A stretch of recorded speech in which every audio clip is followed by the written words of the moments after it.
All right. Don't know how much battery I got left, but there's the mill. I don't know if you can see the mill. Okay, plot thickens. So the mill music is closed. It is closed-a-roo. So I went into the cannabis shop there. I said, guys, you know what happened to mill music? I figured maybe Larry probably retired or something like that, right? But no, plot thickens even more because he sold it out to Long and McQuaid. So that means, guys, there's a Long and McQuaid up here now. You have no idea how awesome that means. I don't ever have to, well, I'm not saying I never have to drive to town again, but I really don't have to drive to town anytime soon. Hopefully my car is not too far out here. Oh. That's one thing I love about these small towns. People are nice. People are nice. Yeah, so they got Long and McQuaid up here. That's kind of good and bad for me because that means I could rack it up a lot of debt. But here's the deal, okay? If I drive to Ottawa, okay, it takes me an hour to drive to Ottawa. It takes, from the edge of the city to get to the Long and McQuaid, takes another 45 minutes of stop and go traffic. Where this, I don't even have to go through the town of Renfrew. I can go get off the highway from the other side, right? Like win-win-win. But you know a town's doing good when they open up a Long and McQuaid. Like a Timmy's is one indicator, but Long and McQuaid, like, I mean, that's expensive musical equipment. So to be able to afford the cost of keeping a store like that open, you would definitely make sure no pedestrians. You would definitely have to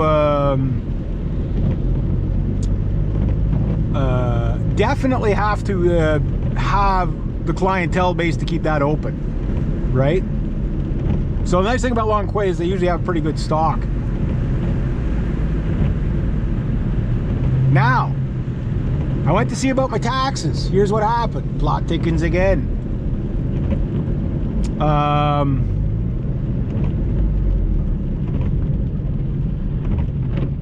him get in there. Perfect. Maybe don't run over the little old lady. Make no promises, but what was I saying? Yeah, I don't know if you guys remember when I had my CRV and I had the horn in it. There was a bunch of kids, teenagers walking across for their lunch or whatever. They honked. Fuck, about 8 of them like jumped like 5 feet in the air. It was the funniest thing I ever seen. I loved it. I got to put that horn in this thing. But anyway, yeah. So bottom line is I got a Long and McQuaid up here, so that's pretty darn good.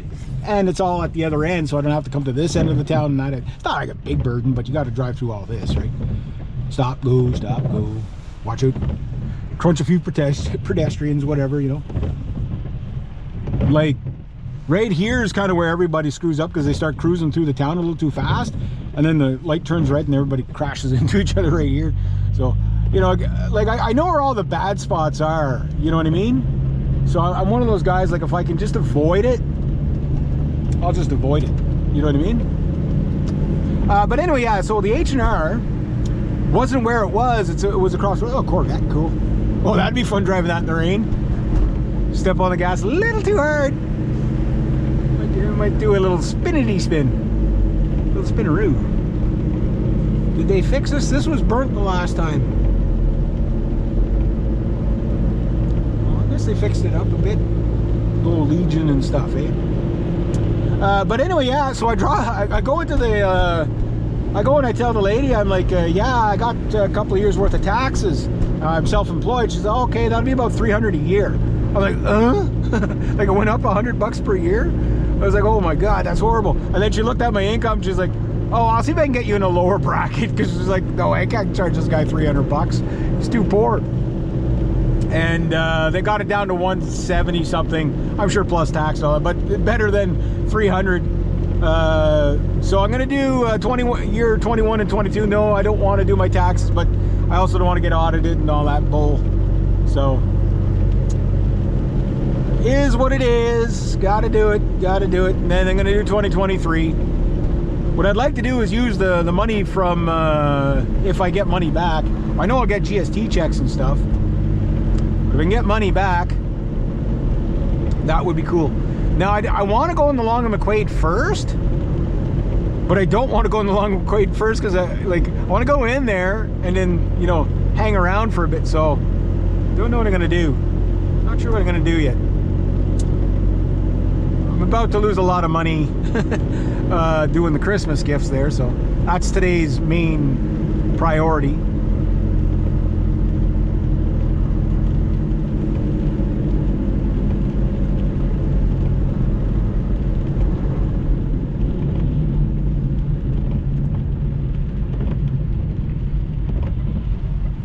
Well, actually, sorry, I'm gonna cut you off, but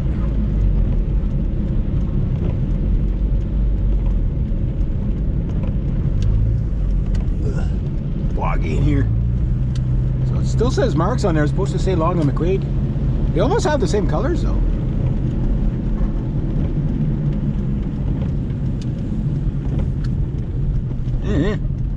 Holy jeez. Not much road here.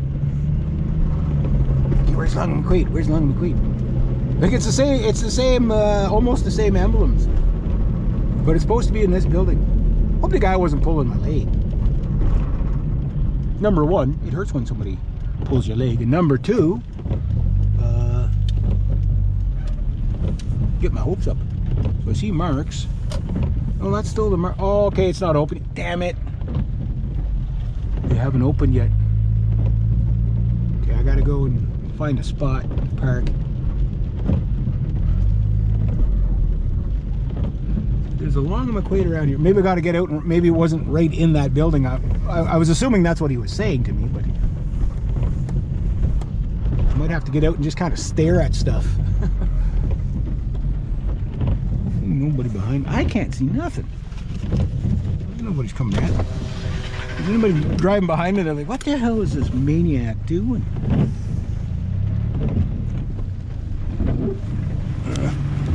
I'm not sure which parking spot I'm going in. I guess this one? Okay, that's definitely not Long and McQuaid. I know what I'll do. Ha! That's how you do it. Better put my window up.